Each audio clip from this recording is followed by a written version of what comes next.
Oke, Assalamualaikum bersama Kak Sobi. Semester baru, semangat baru, tentunya ada masalah dan tantangan baru. Pada kurikulum 2013 ada muatan materi baru yaitu tentang statistik inferensia.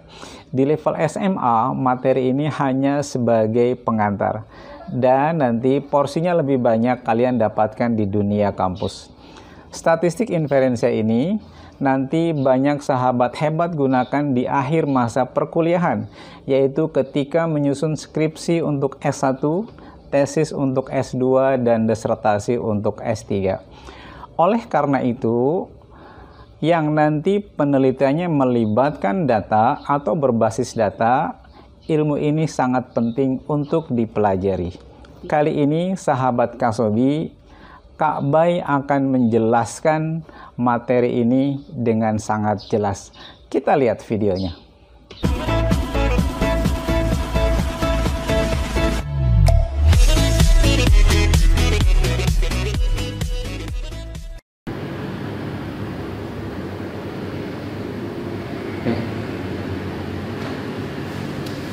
Bismillahirrahmanirrahim. Assalamualaikum warahmatullahi wabarakatuh. Alhamdulillah kita ketemu lagi. Kita akan bahas kali ini adalah distribusi dari variabel acak kontinu. Kita refresh lagi, kita ulang pengetahuan kita sebelumnya. Variabel acak kontinu itu adalah variabel acak yang nilainya bukan bilangan tunggal, tapi berupa interval. Ya. Kita ambil contoh saja, misalnya ketika kita menyatakan bahwa tinggi badan A adalah 175 cm.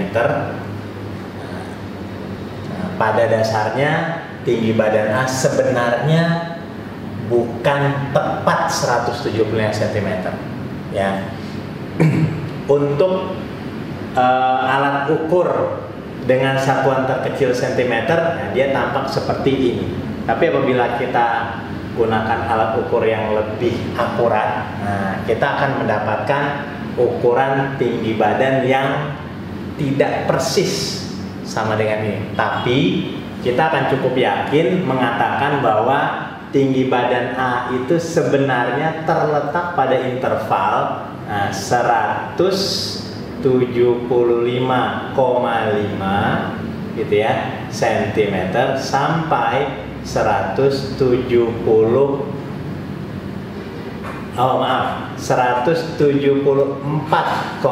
cm sampai 175,5 cm. Dengan alat ukur yang lebih akurat, berat tinggi badan A terletak, kita yakin terletak di antara nilai ini. Kalau dengan ukuran satuan ukuran terendahnya adalah satuan cm, maka ukuran tinggi badan A berada dalam interval 174,5 sampai 175 cm. Kira-kira begitu ya definisi atau pengertian dari nilainya bukan bilangan tunggal gitu ya.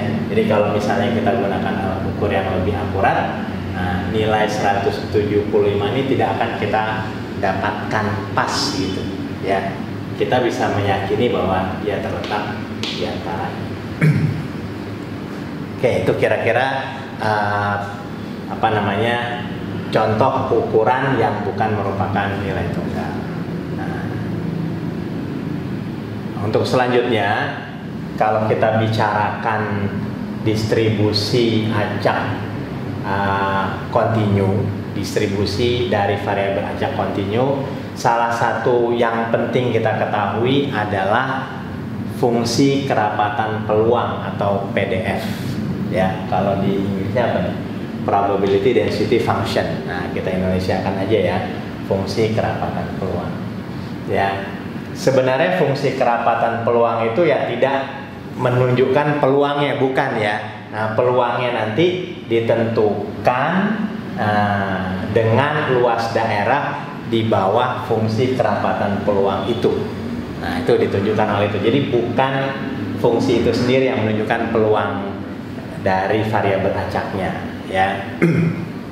Nah, misalkan bisa dilihat di sini kita punya kurva PDF-nya begini ya, Y sama dengan fx, ini adalah PDF-nya dan dia terdefinisi pada interval A sampai B gitu ya.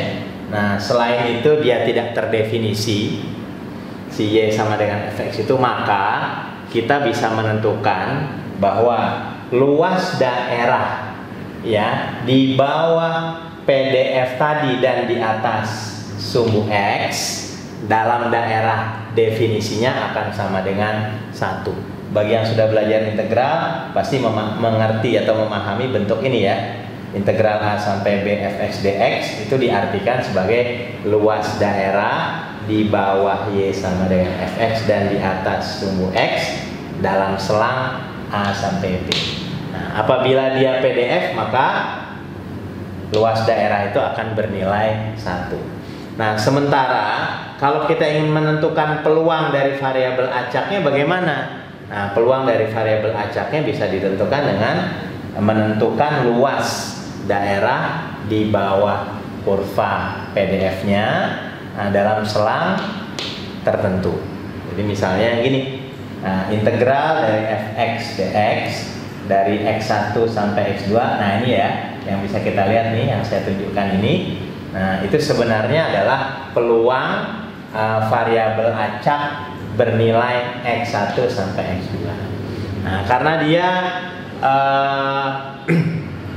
merupakan fungsi yang kontinu, maka tidak akan kita dapati peluang dari variabel acak dengan nilai tunggal. Jadi kalau misalnya ditanya gini ya, berapa peluang dari variabel acaknya akan bernilai x1, maka peluangnya adalah 0 ya. Jadi kalau dia bernilai 1, 0, karena ketika kita integralkan kita tidak akan mendapatkan nilai ya. Jadi pada distribusi variabel acak yang kontinu itu tidak ada peluang untuk nilai tunggal ya, nilai tunggal. Nilainya adalah, kenapa demikian? Karena kalau kita gunakan definisinya, nah kalau kita integralkan jadi bentuknya begini kan, x1 integral x1 sampai x1 fx dx akan bernilai 0 ya. Oke, untuk pengertiannya seperti itu bisa kita lihat pada contoh soalnya ya.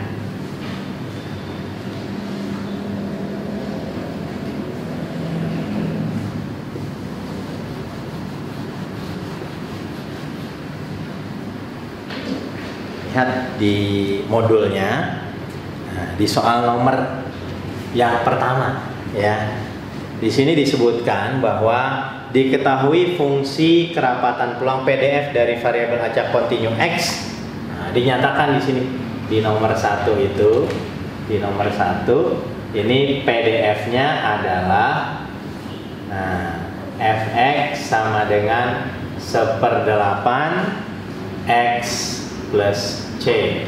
Nah, terdefinisi pada 1 sampai 4. Yang terdefinisi pada interval 1 sampai 4. Ya. Nah, pertanyaan pertama kita diminta menentukan nilai C. Nah, bisa menggunakan integral. Bagi yang sudah mempelajari integral, nah ini kita bisa tentukan ya, sehingga bentuknya begini tadi kan ya, integral dari fx 1/8 x tambah c dx pada interval 1 sampai 4 itu akan bernilai 1 gitu ya, konsep dari PDF ya.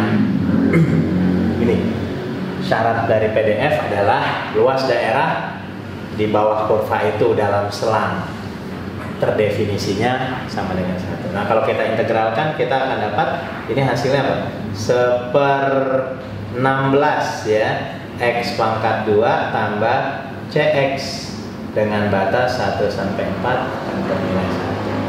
Nah, dimasukkan 4 dulu ya, kita akan peroleh 1/16 kali 4 kuadrat ditambah C kali 4 dikurangi, masukkan 1, 1/16 kali 1 kuadrat tambah C kali 1, hasilnya 1. Yang ini 16, 1 ditambah 4C dikurangi, ini adalah, kita berikan kurung dulu ya, di sini 1/16 tambah C sama dengan 1. 4C dikurang C, 3C dikurang 1 kurangi 1/16 berapa? Atau satunya bisa kita coret ya, satunya ini hilang sama ini. Nah, tinggal min 1/16 sama dengan 0. Jadi 3C sama dengan 1/16, C-nya dapat 1/48. Ya, mungkin kalau ada koreksi silahkan ya. Nah, biasanya kalau ngelihat dari dekat kurang jelas itu ya, kurang jelas benar salah hitungnya. Kalau ada silahkan kita. Oke ya, kita dapat nilai C-nya 1/48. Ini pertanyaan yang pertama. Oke. Nah, bagaimana pertanyaan yang kedua? Pertanyaan yang kedua di sini apakah cukup ya? Pertanyaan yang kedua ditanyakan adalah peluang nilai variabel acaknya itu berada pada interval 2 sampai 4. Nah, kita gunakan konsep yang di bawah ini untuk menentukannya. Nah, ini sama dengan integral 2 sampai 4. Apa yang diintegralkan ya, PDF-nya ya, 1/8 X ditambah, nah C-nya kita ganti dengan 1/48 X. Nah, hasilnya adalah 1/16 ya, X kuadrat ditambah 1/48 X dengan batas 2 sampai 4. Nah, tinggal hitung aja ya. Kalau kita masukkan 16, ini kan hasilnya 1 ditambah, ini kalau dimasukkan kemari X-nya jadi 1/48, 4/12.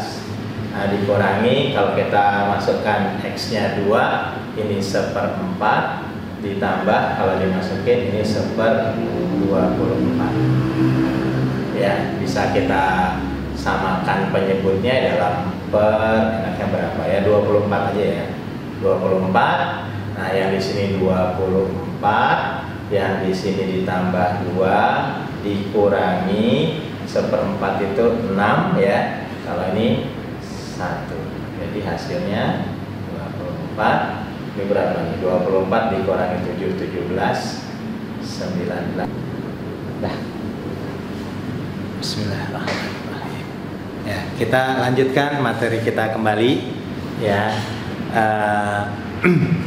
Yang akan kita bahas berikutnya adalah distribusi variabel acak kontinu yang cukup terkenal gitu ya.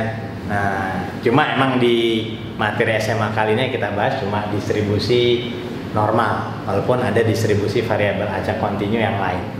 Jadi kayaknya di kuliah pun paling pertama dan mungkin yang paling sering dipakai ya distribusi normal itu ya. Nah, kalau kita punya variabel acak X berdistribusi normal dengan minnya mu dan simpangan bakunya tau, maka kita tulis sebagai ini. Ini dibacanya X berdistribusi normal dengan min mu dan simpangan bakunya tau. Ya tentu saja kalau variansinya tau kuadrat. Penulisannya memang begini ya, bukan tau saja tapi tau kuadrat. Jadi tulis variansi. Nah, kalau kita gambarkan kira-kira lah bentuknya begini. Nah, ini adalah X Ini PDF-nya nih. Begini ya. Nah, PDF-nya seperti lonceng gitu ya, atau genta, dengan nilai tengahnya adalah rata-ratanya atau mu-nya. Jadi mu-nya sama dengan mediannya. Jadi simetri, PDF-nya simetri di mu-nya ya. Secara teoritis nilai paling besarnya ya tak hingga, paling kecilnya ya minus tak hingga secara teoritis. Tapi untuk distribusi yang berkaitan dengan hal-hal yang bersifat alami ya, natural ya, tentu tidak seperti itu ya. Contohnya misalnya kalau kita ambil tinggi badan, distribusi tinggi badan orang dewasa gitu ya, misalnya yang berumur di atas 20 tahun, tentu nggak mungkin kan sini sampai minus tak hingga ya. Paling di sininya paling orang dewasa paling sekecil-kecilnya mungkin berapa? 50 cm barangkali ya, ada barangkali ya, dan paling tinggi sekitar 250 mungkin kan, nggak sampai tak hingga juga gitu ya. Nah, kalau kita lanjutkan misalnya sampai generasi sebelumnya barangkali ada mungkin yang lebih dari itu, wallahu a'lam. Tapi yang bersifat kealamian gitu ya, nah ini nggak mungkin sampai minus. Contoh apalagi misalnya berat badan, tinggi badan, atau mungkin kalau kita ambil ke nilai mentah, nah, gitu ya, nilai mentah seluruh peserta SBMPTN, nah, barangkali mungkin ada sampai minus, barangkali ya. Tapi kan juga nilai mentahnya nggak mungkin juga sampai minus tak hingga ya, mungkin terbatas. Soalnya ada berapa itu misalnya? Soalnya kalau 75 atau berapa ya, nah itu tentu nilai paling minusnya minus 75 gitu. Paling tingginya juga kalau dia 75 ya kalikan 4 saja 300 ya, tidak mungkin sampai. Nah tapi secara teoritis bisa tak hingga, bisa hingga ya. PDF-nya berbentuk, orang bilang apa, bell shape gitu ya, jadi berbentuk kayak bell, kayak genta. Nah kenapa disebut normal ya, mungkin sesuai aja dengan kealamian gitu, natural ya, bahwa sebagian besar variabel acaknya akan berada di sekitar nilai minnya, sedikit sekali yang di ujung kanan dan sedikit sekali yang di ujung kiri gitu ya. PDF-nya berbentuk begini ya, nggak usah diinin ya, nggak usah dipusingin lah bentuk begini, asal tahu aja ya. Nah kemudian bentuk ini agak sulit. Nah gini, bentuk distribusi normal seperti ini berarti banyak sekali modelnya, banyak sekali PDF-nya, karena dia bergantung pada mu yang berbeda-beda kan, mu-nya beda-beda. Tinggi badan orang Indonesia misalnya tentu beda dengan tinggi badan orang Amerika gitu ya. Tentu kalau kita bikin populasi tinggi badan Indonesia, tinggi badan orang Indonesia, Amerika, Eropa, tentu akan beda kurva PDF-nya. Nah untuk memudahkan, maka ahli statistik gitu kan ya, menyederhanakan bentuk, atau mungkin bukan ahli statistik barangkali ya, matematikawan kali ya, menyederhanakan bentuk itu menjadi distribusi normal standar. Nah ini lebih menyederhanakan, jadi semuanya bisa dibentuk menjadi distribusi yang tunggal. Nah gitu kan, semuanya yang tadinya beraneka macam distribusi ya, kalau kita gambarkan gitu kan,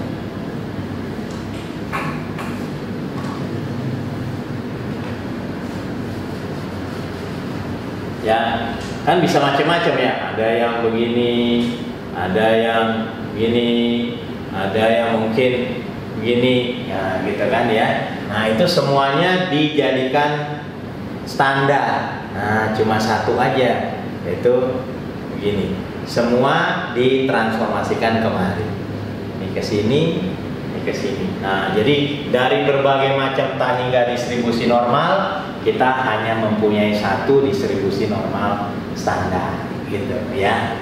Nah, distribusi normal standar cara mentransformasikannya adalah seperti apa tuh? Digeser, nah, kemudian dilatasi, nah, gitu ya kira-kira ya bentuknya kan.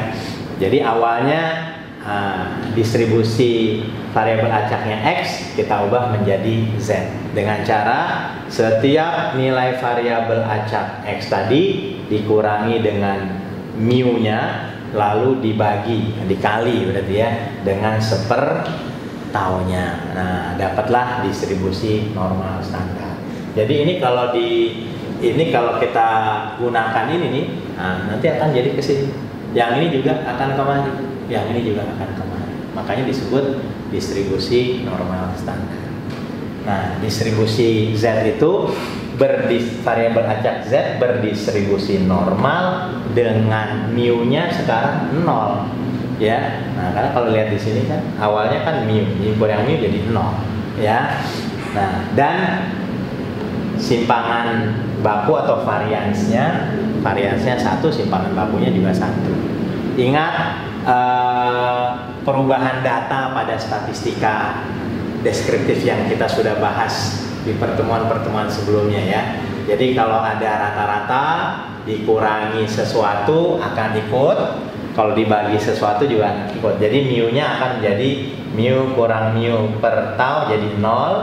Nah, kalau simpangan bakunya nggak ikut ketika dikurangi. Simpangan bakunya apa? Tadinya kan tau, kalau dikurangi mu nggak berubah, tetap tau. Nah, dibagi tau ikut ya, jadi 1.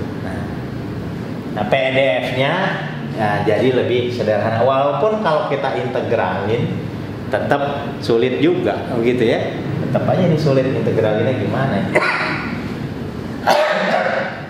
Padahal nanti diperlukan untuk menghitung peluang dari distribusi variabel acak normal. Nah, kita akan mengintegralkan ini susah. Nah, berterima kasihlah kita kepada para matematikawan jauh sebelum kita atau statistikawan jauh sebelum kita yang dengan kerja kerasnya membuat tabel distribusi normal standar. Nah, ini saya petik aja begini, kalau saya tulis di sini ya ribet juga ya. Mestinya ada di OHP atau di ini atau di LCD gitu ya. Tapi untuk contoh saya ambil sedikit saja ya. Nah, cara membaca tabel distribusi normal standar. Tabel yang ada di sini nanti berisi nilai seperti ini ya. Nah, sebagian besar mungkin, sebelumnya saya mungkin mohon maaf dulu kali ya. Nah, sekarang lagi ngetop apa sih? Plagiarisme ya. Ini beberapa ada yang plagiat juga ya. Tabelnya itu saya contek. Jadi sumber saya 3 buku. Ya, ada dari buku Walpole, ada dari buku PKS, ya, ada dari buku Cambridge. Nah, yang ini saya cuplik dari buku Cambridge gitu. Biasanya ininya tidak ada, cuma segini aja ya. Ini lengkap nih dari 0, 1, 2, 3 sampai 9. Ya, nah yang ini juga sama dari 0,0 sampai kalau tidak salah 2,9. Mungkin ada yang lebih begitu ya, tapi di buku di modul kita sampai 2,9. Nah, ini juga tambahannya nanti dari mulai 1 sampai 9. Saya cuplik segini aja. Ya.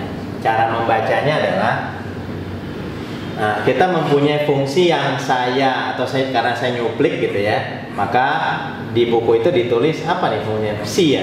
Jadi si A itu, ini namanya luas daerah ini dia sebut begini. Nah, itu dinyatakan sebagai peluang di mana variabel acak normalnya bernilai 0 sampai A. Nah, nilai inilah yang akan ada pada main body gitu, apa namanya? Unsur utama ya, unsur utama di tabel distribusi normal standarnya. Oke, cara pemakaiannya kita coba ya. Kita ambil aja nilai yang ada di sini ya.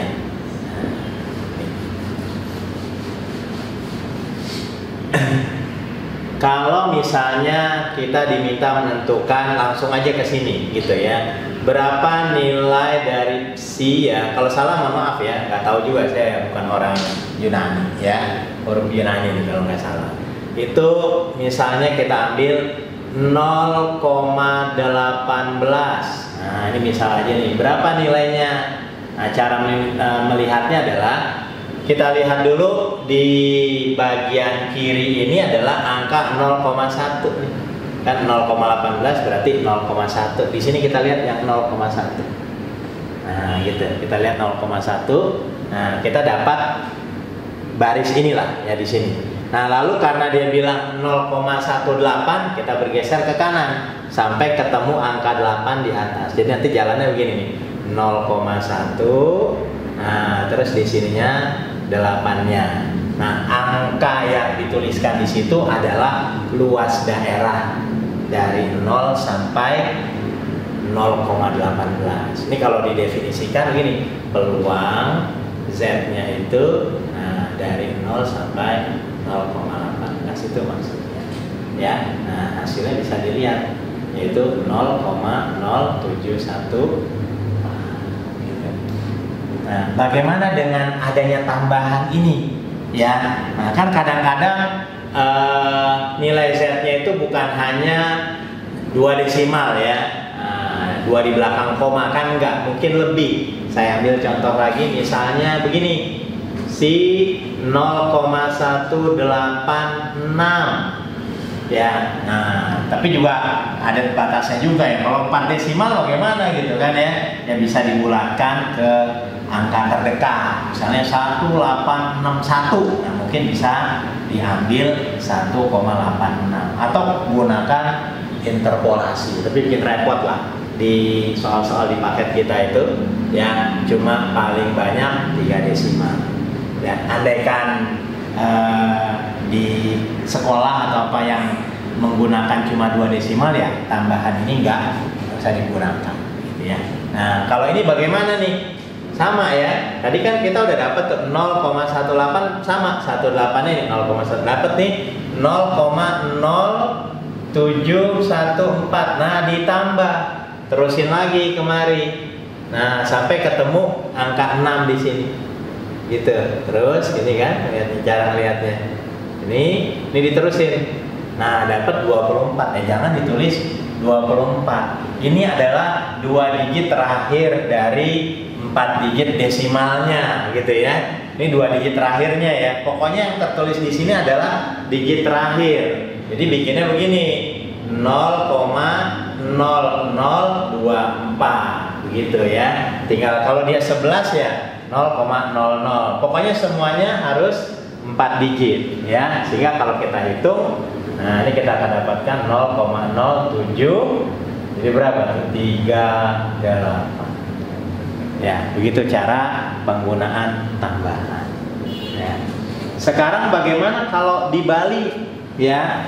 Kita diminta menentukan batasan A-nya atau nilai A-nya, sementara peluangnya diketahui. Nah, itu bagaimana? Saya ambil contoh misalnya begini, misalnya ya. Tentukanlah peluang 0 sampai A. Nah, gitu misalnya ada soal. Yang nilainya, yang peluangnya adalah 0,1808. Nah, ada contoh begitu. Ya, kita diminta menentukan nilai A kayak gini lah. Tapi ini ketahuan. Kalau yang tadi kan yang awal ininya yang diketahui, ditanya peluangnya. Nah, sekarang dibalik ya. Peluangnya diketahui, ininya yang dihitung.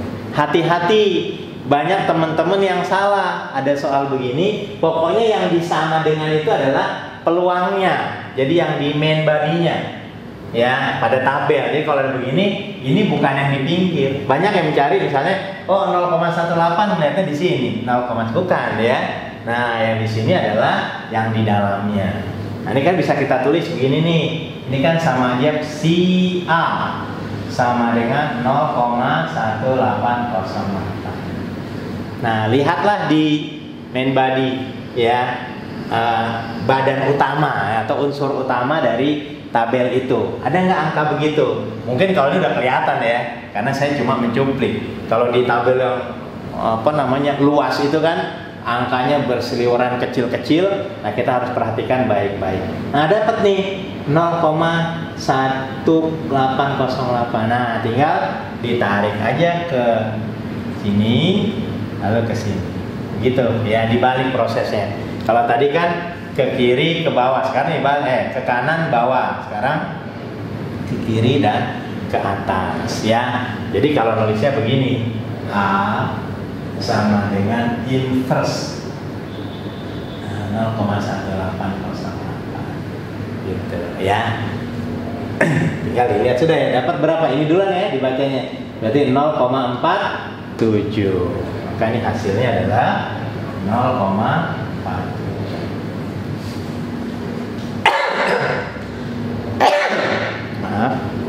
Nah, sekarang kalau menggunakan tambahan, misalnya P0, nah Z-nya 0 sampai A juga, tapi nilainya 0, saya ngambil juga dari sini 1819. Nah, begitu.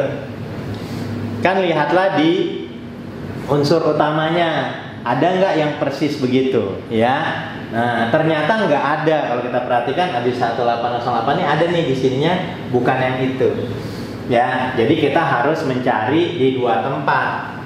Nah, yang di sini tentu yang kurang dari 1819, dari yang kurang, jangan yang lebih ya. Tambahkan dengan bagian tambahannya. Nah, ini kalau kita tuliskan begini nih, si A sama dengan, kita tulis nih 0,1808 ditambah 0,0011. Ya tentu harus jeli melihatnya ya. Pokoknya ini dengan ini harus 1819. Kalau di sini ada ya pas, memang ada di sini 1819 ya langsung pakai ya. Kalau enggak harus dipecah ya. Maka A-nya begitu nulisnya. Inverse dari 0,1808 tambah 0,0011. Nah, caranya sama sudah ya. Ini kan sudah ke sini, ke kiri dapat. Nah, ini kan tadi 11 sudah ya. 11-nya ya ke atasin tinggal. Gitu. Kan udah ketemu dua nih. Ini ketemu satu sama yang 11. Jadi yang ini ke kiri dan ke atas, yang 11-nya ke atas saja. Jadi hasilnya berapa? 0,47. Nah, lihat yang bagian tambahan 3. Maka di sini 3. Itu untuk contohnya ya. Bisa dipahami ya, mudah-mudahan insyaallah. Nah, cukup untuk bagian ini. Nanti kita teruskan.